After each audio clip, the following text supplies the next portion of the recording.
Le Bitcoin qui est en train de jouer avec nos nerfs. On a un Bitcoin qui est encore bloqué dans son range depuis quelques jours ici. On va voir très précisément en fait ce que j'aimerais voir moi pour les jours à venir, mais surtout vous donner deux objectifs que j'aimerais vous donner puisqu'on va tracer un petit Fibonacci et je vais vous donner vraiment les deux scénarios que moi je privilégie pour la suite. Et en fait je vais surtout rentrer dans un sujet qui vous intéresse tous, c'est de savoir si c'est le moment ou pas de rentrer dans les altcoins puisque beaucoup de figures commencent un petit peu à se profiler à l'horizon. Même si on a des valeurs négatives en ce moment sur les altcoins, en fait, les figures sont en train de reprendre, elles suivent un petit peu ce qu'on a sur le Bitcoin, mais en fait, les retracements ont été vraiment très très importants. Je peux prendre par exemple le SIA Coin qui est vraiment venu rechercher des niveaux très bas. Donc là, en fait, on est dans le nuage de tendance et vraiment, c'est quasiment, je dis quasiment, le moment de rentrer dans les alts. Je vais vous expliquer pourquoi je dis quasiment, c'est parce qu'en fait, il faut vraiment être prudent puisque la baisse n'est peut-être pas finie. On en revient à la fin de la vidéo. Je reviens sur le Bitcoin, on va présenter dans la vidéo quelques informations sur des news US qu'on a sur Coinbase, sur Apple et sur l'euro-dollar, très important. Et on va regarder également un petit peu ce qu'on a sur le dollar index, puisque c'est une valeur que l'on suit énormément sur la chaîne, qui peut nous donner quand même des signaux très importants sur la suite du Bitcoin et des alts de manière générale dans les crypto-monnaies. Voilà, tu as le programme de la vidéo, j'espère qu'il va te plaire. Si tu es nouveau sur la chaîne, songe à t'abonner, comme ça tu vas pouvoir recevoir les notifications quand je vais sortir les prochaines vidéos. Ici sur la chaîne Crypto Eldorado, on parle de crypto-monnaie, de finance et d'altcoin et de projets à fort potentiel de croissance. On cherche vraiment des investissements fructueux pour le long terme. Je vais bientôt gagner une clé Ledger, donc si tu n'es pas abonné à la chaîne, je t'invite également à le faire pour pouvoir avoir une chance de la gagner tout simplement. Donc tout est dit maintenant, donc accroche-toi bien parce qu'en fait c'est vraiment très important ce que je vais te dire aujourd'hui. La vidéo ne va pas durer très très longtemps, donc voilà, reste bien jusqu'à la fin, surtout qu'on va à la fin voir un petit peu qu'est-ce qu'on a sur les alts et comment rentrer en position sur les alts tout en pensant à ce qui peut se passer derrière sur le Bitcoin. Allez, c'est parti pour la vidéo. Alors pour le Bitcoin, on est toujours placé dans notre range ici. Si on regarde les deux indicateurs que j'utilise le plus souvent, on est en daily évidemment, sur une phase de perte de dynamique pour les vendeurs, ce qui est très bon signe pour ceux qui misent sur la hausse du Bitcoin, mais la cassure n'est pas très flagrante. D'accord? Ça veut dire que la perte de dynamique au niveau des vendeurs, certes on a une perte, donc on a une consolidation qu'on a depuis un petit moment, mais elle commence à perdre du poids. Nous, ce qu'on aimerait voir ici, c'est que la dynamique revienne au niveau des acheteurs à ce niveau-là et qu'elle pousse encore plus fort pour justement pouvoir un peu casser et aller chercher quelque chose de plus haut et de casser cette ligne de résistance ici et de support que l'on a là pour éviter de passer des plombes en fait dans ce canal ici. Donc ce qu'on veut voir, c'est vraiment une résolution. Pour faire simple, et pour en finir avec le Bitcoin, puisque le but c'est pas vraiment de passer très longtemps, je passe en 4 heures ici juste pour vous faire un petit rappel de ce qu'on a eu précédemment. On a eu un canal en fait, un canal descendant que je vais tracer ici, d'accord?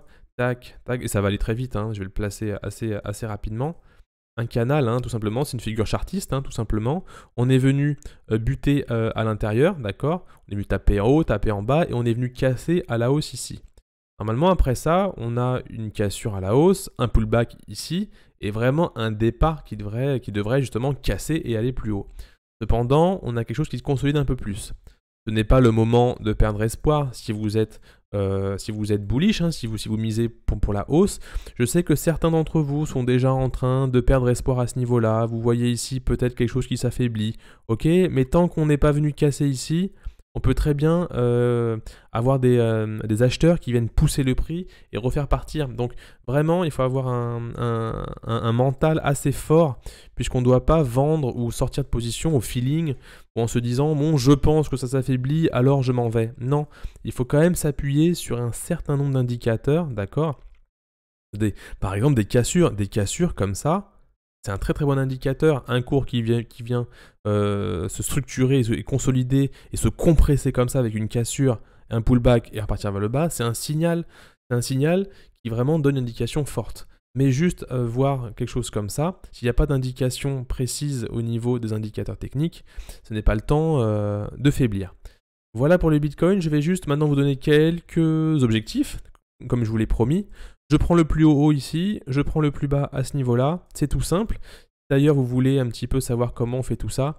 Le Discord est vraiment en train de prendre de l'engouement, il y a vraiment pas mal de monde dessus, donc je vous invite à regarder en description, il y a pas mal et en commentaire, il y a pas mal de liens, et dont le Discord, un Telegram, pour justement suivre des contenus un peu plus pédagogiques, si vous voulez justement avoir des informations, si vous avez des questions à poser. D'ailleurs, les commentaires sont là aussi, moi je réponds à tous les commentaires de la vidéo, donc posez vos questions, si vous ne comprenez pas quelque chose sur un indicateur, si vous voulez savoir comment rentrer, comment sortir, bah moi je peux vous donner mes recommandations, vous donner mon avis sur ce que vous voulez faire. J'ai passé mon Fibo en haut, en bas, d'accord. Donc après, on voit toujours ces deux lignes qui sont en dessous ici, d'accord. Donc on attend une cassure. Mes objectifs, en fait, c'est que si on commence à casser, si on casse justement cette ligne haute, pour moi, on va aller voir les 0,5 de manière assez probable, hein, même très probable. Un volume est quand même bien traité ici, donc c'est pas impossible qu'on vienne directement chercher cette zone-là, d'accord. Ce que je vais faire, c'est que je vais directement la mettre en une couleur un peu plus forte. Je crois que c'est ici, un petit rectangle, et en plus c'est la zone de rechargement, mais pour les gens qui veulent justement shorter le marché, ça veut dire qu'ils veulent voir le marché baisser. Donc si on vient voir cette zone-là, il faut dire que la tendance pour les vendeurs sera très forte. Ils vont fortement pousser le prix à ce niveau-là, d'accord. Ils vont pousser très fort pour justement faire descendre le prix. Donc je le mets sur une couleur verte, d'accord. Donc pour moi, scénario, on est encore dans notre range ici. Un petit pinceau, dans notre range. Et ce que j'aimerais voir, c'est justement casser à la hausse, pouvoir repasser derrière les différentes lignes de tendance qu'on a là. D'accord. Et si on arrive à casser, objectif, on est dans les 51 000 $, on peut même dire 50 000 $, 51 000 $, 52 000 $, venir chercher cette zone. Donc soit donc on verra à ce moment-là, hein, bien évidemment, on va suivre ça de jour en jour, on suit ça, de semaine en semaine, mais tout ça, parce que ça va prendre un petit peu de temps quand même, mais en tout cas, ce qu'il faut voir, c'est au moment où on va arriver dans cette zone, voir un petit peu comment se comportent les indicateurs, quelles sont les news, etc. Même si on veut pas l'entendre, les news quand même peuvent jouer énormément sur le cours. On l'a vu dernièrement, donc il faut quand même avoir un œil dessus. Moi j'ai un œil dessus, j'évite de trop rester le nez dans les graphes. Ça me permet d'anticiper un minimum les choses et voilà, d'ajouter des arguments à la balance. Et au niveau du deuxième scénario, plus baissier, donc plus pessimiste pour moi, il y a une zone ici très importante qu'on pourrait venir chercher si justement on casse à la baisse. C'est cette zone ici. Cette zone ici, puisque beaucoup de personnes sont rentrées à ce niveau-là, d'accord. On est certes venu chercher des liquidités par ici, bien évidemment, mais il y en a encore beaucoup ici, d'accord. Beaucoup de gens qui sont encore en position ici ne sont peut-être pas encore sortis. Et les graphiques et les datas montrent que la liquidité s'est placée à ce niveau-là. Donc je vais placer ici un graphe plutôt rouge, d'accord, et je vais en finir avec ça. Je vais passer juste après sur les news vraiment croustillantes qui nous viennent des US. On a une zone ici, et donc ce qu'on peut voir, et ce qu'on peut anticiper, entre guillemets, hein, ce qu'on peut prévoir, c'est que si on a une cassure à la baisse, on viendra forcément chercher plus bas, ici, vers les 25 000 $. C'est un scénario en plus qui est un petit peu mis en avant par l'indicateur des Elliott Wave, donc des vagues d'Elliott, d'accord, qui en fait parle d'une dernière vague de descente ici. Alors si je ne fais pas de bêtises, on a quelque chose, on est en ABC en descente, donc on a une A, j'ai raté mon petit truc, on est en ABC, donc on est en A, B, c'est pas comme ça qu'on la trace, c'est plutôt comme ceci. Donc on serait, voilà, je reprends ça, je me suis juste trompé sur le ABC, tac, donc l'ABC qui serait ici, donc ça c'est vraiment l'indicateur qui est assez spécial, les Elliott Wave, ça veut dire qu'il faut vraiment suivre toutes les vagues, rentrer dans plusieurs time frames, donc c'est un indicateur qui est quand même assez particulier à utiliser, qui parfois en fait a donné de très bons signaux d'entrée. Donc si vous voulez sur la chaîne on pourra même parler un petit peu d'Elliott Wave si ça vous intéresse, dites-moi en commentaire, là ça m'intéresse vraiment de me dire si ça vous intéresse de savoir, que je cumule un petit peu que je vous montre en fait les différents indicateurs que moi je récupère à droite à gauche, parce qu'en fait moi ça me permet en fait de me donner vraiment une bonne idée de ce qu'on peut avoir. En cumulant tous ces arguments, ça me permet de vraiment avoir des arguments de la balance du côté positif ou négatif. Le but, c'est pas d'avoir des biais en se disant ça va monter to the moon, il faut mettre. Le but, c'est de dire à quel moment ça peut retracer ou pas en fonction des différents indicateurs. Est-ce que les indicateurs sont plutôt en phase? Est-ce qu'il y a des divergences entre les indicateurs? Donc très important. Dites-moi en commentaire si ça vous intéresse d'avoir justement cette vision un petit peu plus large de tout ce qu'on a comme indicateur ou juste se concentrer sur ce qu'on voit et puis laisser tomber tout le reste, et puis voilà. Bon, moi j'ai ma petite idée, j'aime bien comme ça regarder un petit peu tout ce qu'on a. Donc pour revenir à notre graphique, on a comme ça une A, B et C. En fait c'est vraiment un système de vagues, hein, entre guillemets. Et en fait, dans les vagues d'Elliott, on voit que ici, on devrait avoir une hausse, mais en fait on ne sait pas où elle est. C'est un peu ça le problème dans les vagues d'Elliott, c'est que, enfin le problème c'est pas un problème, c'est qu'en fonction des différentes forces qu'on a sur les différentes autres vagues et différentes combinaisons, on arrive à voir ici, et en fait on peut savoir qu'un cours peut aller taper soit les 0,382, soit les 0,5, soit les 786, et en fait il y a un système de probabilité. Une probabilité qui dit il y a tant de chances de probabilité qu'on arrive à ce niveau-là, ce niveau-là, ce qui permet en fait de rentrer en lissant son entrée. Et là, ce que nous disent les Elliott Waves, c'est que on devrait avoir une vague B et une vague C. Donc encore une fois, c'est un argument qu'on a par rapport au trading. Bien évidemment, si on voit que ici on a quelque chose de faiblard comme ça, parce que normalement, on doit avoir une vraie, comment dire, une vraie montée, un vrai pump à ce niveau-là.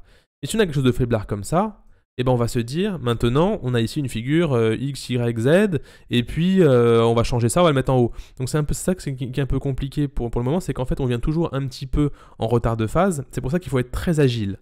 Je ne dis pas que l'indicateur n'est pas bon, je dis qu'il faut être très agile, beaucoup présent sur les graphiques, et que c'est vrai qu'il a donné parfois de très très bonnes entrées. D'accord? Donc c'est aussi fort probable que cette vague-là soit nickel chrome, comme le dit les vagues d'Elliott, et qu'on arrive ici sur une B et une C. Partons du principe, de l'hypothèse que la vague d'Elliott a entièrement raison sur ce cas-là. Ça reprendrait un petit peu ce que j'ai dit ici sur mes niveaux, ça veut dire qu'on a un range à ce niveau-là, d'accord? Et qu'on peut potentiellement casser vers le haut pour aller chercher justement une zone de rechargement de short pour justement que les vendeurs puissent dégager vers le bas, pour aller chercher les dernières liquidités qui sont à ce niveau-là. Puis ensuite repartir vers le haut, puisque les vagues d'Elliott disent qu'ensuite ça va repartir vers le haut. Encore une fois, c'est qu'un indicateur, on ne s'emballe pas sur ça, mais en tout cas c'est des choses, des probabilités qu'on pourrait avoir. Donc si on a ce principe-là, pour moi on devrait, si on accumule les arguments de volume profile, de reload zone, d'accord, de vague d'Elliott, et en même temps les cycles qu'on a sur le Bitcoin n'est pas mort, on devrait avoir quelque chose de fort, mais quand même un retracement assez fort à ce niveau-là, d'accord? Et si on part vers le bas ici, eh ben on ira quand même voir cette zone. En fait, ce que je veux dire là, ça va être important pour la fin de la vidéo, et je vais essayer d'avancer un peu plus vite, puisque ça fait déjà 13 minutes. À la fin de la vidéo, on va parler justement des entrées dans les altcoins et de supporter derrière, au cas où cette baisse se produit, de supporter ça. Je sais que vous êtes tous en train d'attendre le super niveau d'entrée sur les altcoins, mais attention, si vous rentrez maintenant et que vous voyez ça derrière, eh ben vous allez vous prendre ici un moins 20%. Est-ce que vous allez le tenir ou pas? C'est ça la question. Donc si vous n'êtes pas sûr, attendez peut-être des dernières vagues, qui permettraient de rentrer plus bas, mais encore une fois, on ne sait pas. Ça peut partir comme ça, faire autre chose et repartir vers le haut et ne plus jamais redescendre. D'accord? Donc là, il y a une probabilité, je vous donne une probabilité qui peut être intéressante. Moi, je pense personnellement qu'on va venir pumper encore un peu, d'accord? Qu'on va essayer de casser ce range-là, qu'on va monter chercher et que potentiellement, on va aller chercher plus bas. Donc ça, c'est un scénario vraiment que je favorise, mais encore une fois, on le verra quand on cassera ce range. Tout ça est dit pour le Bitcoin, je passe sur les news qu'on a eu des US qui sont vraiment très importantes et qui vont se corréler avec un peu ce qu'on a sur le dollar index.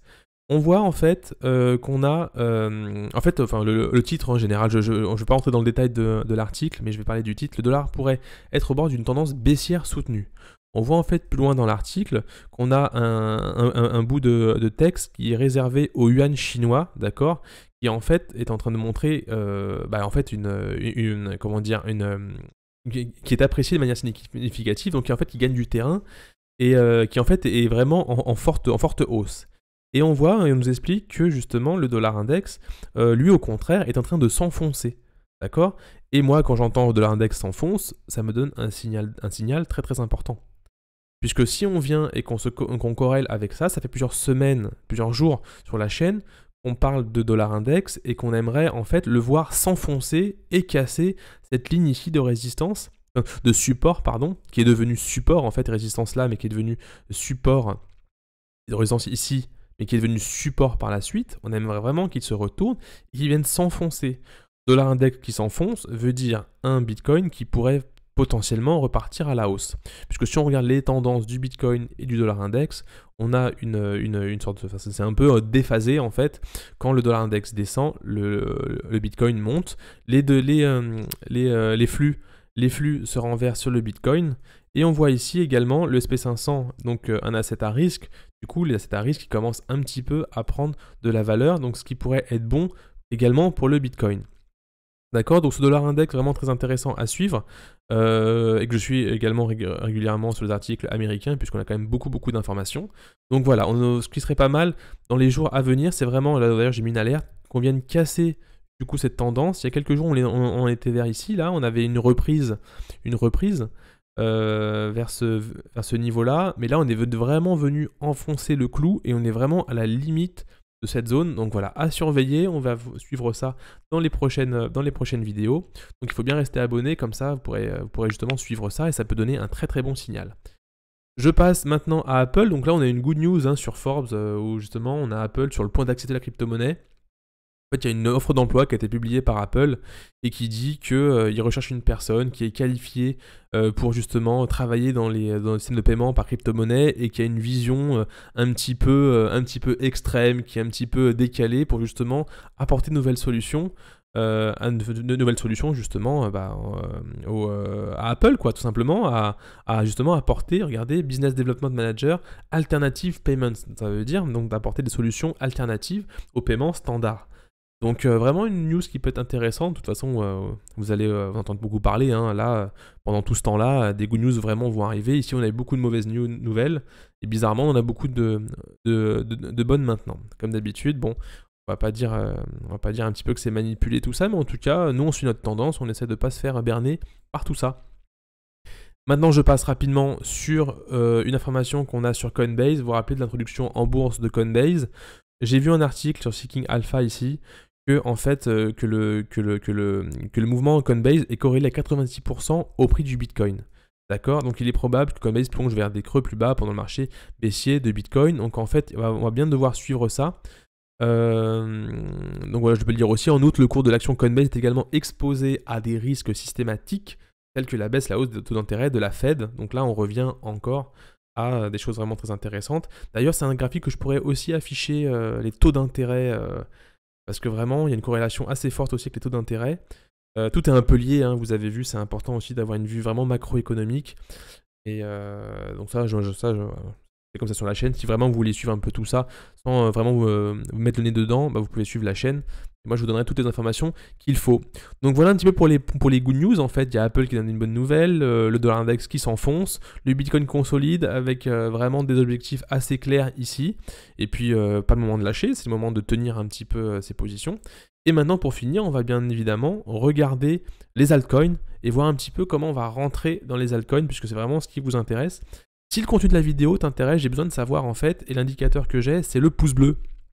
Si vraiment ce type de vidéo, macroéconomie, analyse du Bitcoin et vers la fin un petit peu d'informations sur comment rentrer en position, des côtés un petit peu pédagogiques, mets-moi un pouce bleu. Si vraiment on dépasse un nombre, je ne sais pas lequel, on va dire peut-être 100 pouces bleus, parce qu'on est quand même plus de 4000, même 4200 sur la chaîne, on est bientôt à 5000. Mets-moi un pouce bleu, franchement on peut arriver à 100, 200 pouces bleus, et du coup ça voudrait dire que je peux continuer à faire ça, c'est le seul moyen que j'ai de savoir si ça vous plaît, ou en description vous pouvez mettre un petit message voilà, si ça vous plaît, vous me dites ça me plaît, continue comme ça, ou sinon change un petit peu le format parce que c'est un peu trop long, un peu trop court, etc. Les commentaires, un pouce bleu s'il vous plaît, ça me permet de savoir si vraiment le contenu est bon pour vous. Je passe maintenant en 2 minutes sur les altcoins pour vous expliquer un petit peu comment on va faire, comment moi je peux recommander l'entrée dans les cryptos. Je vais prendre par exemple un tout simple, un Kava ici, et bah parfait, un Kava. Sinon j'ai un flow qui peut être pas mal, ou j'ai un file. Allez, je vais prendre un Kava. On a de toute façon des graphes qui ressemblent vraiment tous, ils se ressemblent tous en ce moment. Ils ont eu une vague de hausse en début de l'année et une grosse correction à ce niveau-là. Là, j'ai un graphique qui est vierge, donc vous allez voir qu'en quelques minutes, vous pouvez déjà placer déjà quelques indicateurs et de savoir un petit peu comment vous projeter. Il faut savoir déjà, premièrement, ce que je fais quand j'ai un nouveau graphe, c'est que moi, je prends rayon horizontal, je le clique, excusez-moi, je prends rayon horizontal, je le mets au dernier plus haut, je clique dessus et je le mets en mode ATH. Avec ATH, ça veut dire que c'est l'ancien plus haut. Généralement, en bull market, on a souvent envie d'aller chercher le dernier plus haut, d'accord? Si je regarde de maintenant à là-bas, on est à 112%. Ça veut dire que vous faites un x2 assez simplement. Ça ne veut pas dire qu'il faut rentrer tout de suite, puisque au-delà de ça, il faut attendre une structure. Deuxième chose, je vais tracer ici une ligne de résistance, d'accord? Une droite de tendance. Bah pareil, je vais prendre ça, rayon horizontal, et je vais le mettre, à cet endroit-là, donc au premier pic. Ça, j'aime bien le faire parce que justement, ça me donne une petite vision globale. Ici, j'ai un truc qui s'appelle résistance ici, et je vais le déplacer et le monter pour justement trouver un endroit où il y a eu beaucoup de batailles, entre guillemets, beaucoup de volume, par exemple. Vous voyez qu'ici, par exemple, si je mets le volume profile, cette barre-là, en fait, va servir de support. Généralement, les barres comme ça, où il y a eu beaucoup de travail, servent de support, et ça correspond exactement à cette zone-là, d'accord? On voit que, du coup, un gros travail a été fait ici, pour ne pas aller plus bas, et que ici, le cours stagnait, d'accord? On a une première envolée, ça veut dire qu'on a quand même du peps, d'accord? On a quand même du peps avec cette crypto, donc c'est plutôt pas mal. Ce qu'on va voir également, c'est ici le retracement qu'on a eu, d'accord? On prend le Fibonacci de retracement, on le place au plus haut et au plus bas, et ça nous donne une indication sur qu'est-ce que veut faire le cours. Le cours en ce moment, quand on a passé ce Fibonacci, a généralement envie de chercher la reload zone ici de rechargement, mais pour ceux qui veulent voir le cours baisser. Et c'est ensuite, après un combat ici, qu'on va pouvoir soit aller plus haut, soit aller plus bas. Comme la TH est à ce niveau-là, et si on est en bull market, on sera aimanté par des niveaux où le business n'a pas été fait. D'accord? Donc on va sûrement aller chercher, on est en bull market, si le Bitcoin est toujours dominant et qu'il est en bull market, ça c'est une autre notion à avoir. Rejoignez le Discord si vous avez des questions à poser, ou mettez-moi en description aussi, mettez-moi en description qu'est-ce que ça veut dire dominant, pas dominant, et je pourrai expliquer sur une prochaine vidéo. Donc on aura envie d'aller chercher justement plus haut. Donc moi ce que je dis à la communauté, et dans les différents échanges que j'ai avec la communauté, c'est que ce qu'il faut, c'est rentrer en unité de temps plus courte, d'accord? Regardez encore ce qui se passe. D'accord? Donc ça, c'est pour les niveaux prochains, mais pour placer justement son point d'entrée, nous, ce qu'on va faire, c'est placer également, on va placer également donc, le Fibo de retracement, mais on va le prendre du bas au plus haut. D'accord? Donc je vais juste décaler un petit peu le premier. D'accord? Donc la reload zone, on l'a, hein, elle est ici. Donc je vais prendre ce point-là, donc du plus bas au plus haut ici, d'accord? Et on voit ici que, à l'inverse de l'autre côté, on a de l'autre graphique, on a ici le cours qui est dans la reload zone, dans la zone de rechargement pour justement aller chercher plus haut. Le combat a été fait ici, vous avez vu que ça a été très très bien supporté. Si vous regardez ici, parfois c'est vraiment très très pointilleux. Regardez, j'ai placé mon graphique. Vous voyez qu'ici, il y a eu un combat énorme qui a été fait, qui a été gagné. Vous voyez les deux grosses mèches ici. Et ici, c'est venu pile poil se poser et sur la EMA ici, et sur les 0,786 de Fibonacci ici. Et regardez ici, pareil, on est venu taper et revenir et casser. Vous voyez, c'est vraiment très précis hein, ce qu'on a. Donc ce qu'on peut avoir ici, c'est que la reload zone ici est très bonne pour entrer en position à ce niveau-là. Mais là, on est vraiment sur un V-bottom. Nous, ce qui nous intéresse énormément, c'est de créer des figures vraiment de W. Et quand on rentre en plus petite unité de temps, en 4 heures par exemple, on voit des W qui commencent à se créer, d'accord? Donc ça c'est très très bon. Donc nous ce qu'on attend, donc on a en petite unité de temps, on a des W qui se créent ici. Et ce qu'on voudrait voir aussi, c'est des unités de temps un peu plus grandes. Voilà, ici on a une tasse par exemple, une petite anse ici. Et on veut vraiment voir quelque chose qui justement trace créer un retournement. Donc là le niveau est plutôt bon à ce niveau-là, d'accord? Qui peut être fait ici. Si vous voulez rentrer en position parce que vous pensez que justement il y a quelque chose à prendre à ce niveau-là, c'est que vous allez rentrer, par exemple, je vais prendre rapidement, je vais prendre cet indicateur-là, pas indicateur, mais cet outil qui permet justement de voir quelle position on veut prendre. En sortie, à ce niveau-là, vous pouvez vous dire, je vais chercher de l'ancien ATH ici, et en stop, justement, je vais le mettre en dessous de l'ancien stop ici, pour justement, si on revient à retracer, s'il y a un point très très fort ici, que je ne vais pas me faire sauter ma position. Donc je vais le mettre un petit peu plus bas. On a un risk-reward, un ratio de 2,2 qui est très très positif. Donc là, personnellement, c'est quelque chose qui peut être pris, bien évidemment. Vous allez, si vraiment ça part dans l'autre sens, vous allez pouvoir vous faire sauter la position. Si ça va dans le bon sens, vous avez que du positif. Voilà rapidement comment on fait pour analyser une courbe, placer un ordre d'entrée. On regarde bien évidemment où sont un petit peu les creux de business, on regarde un petit peu les retournements, et ensuite quand tous les indicateurs, toutes les planètes sont alignées, vous tirez. Et vous tirez, et à un moment, il faut y aller, parce que si vous attendez tout le temps le point parfait, je veux dire, à 100% de probabilité, c'est impossible. Vous l'aurez pas, mais en tout cas, le but, c'est pas forcément d'avoir forcément raison ici. Le but, c'est que si j'ai raison, je vais faire beaucoup de gains. Si j'ai tort, je les clôture vite, parce que, du coup, c'est pas bon, et ça me fait trop peur, ça peut partir dans le négatif. Donc voilà un petit peu pour comment on place ça. Toutes les cryptos sont un petit peu dans le même cas de figure. Si vous voulez que je vous donne mon indication sur une crypto particulière, que je peux regarder très rapidement, ça prend quand même pas mal de temps, demandez-moi ça en commentaire et abonnez-vous si c'est pas encore fait depuis le début de la vidéo, je vous le demande beaucoup de fois. Et voilà, ça me permet un petit peu de récompenser la chaîne et le travail qui est fait. Le travail aussi qui est fait par tous les gens qui me suivent, puisque dans le Discord, il y a beaucoup de gens qui m'aident, et c'est aussi une manière de les récompenser. C'est fini pour la vidéo d'aujourd'hui, je vous dis à très bientôt, mettez-moi en commentaire si vous avez des questions à me poser, si vous voulez que je vois certaines choses dans la prochaine vidéo. Je vous dis à très bientôt, faites attention à votre capital. Ciao à tout le monde, bye.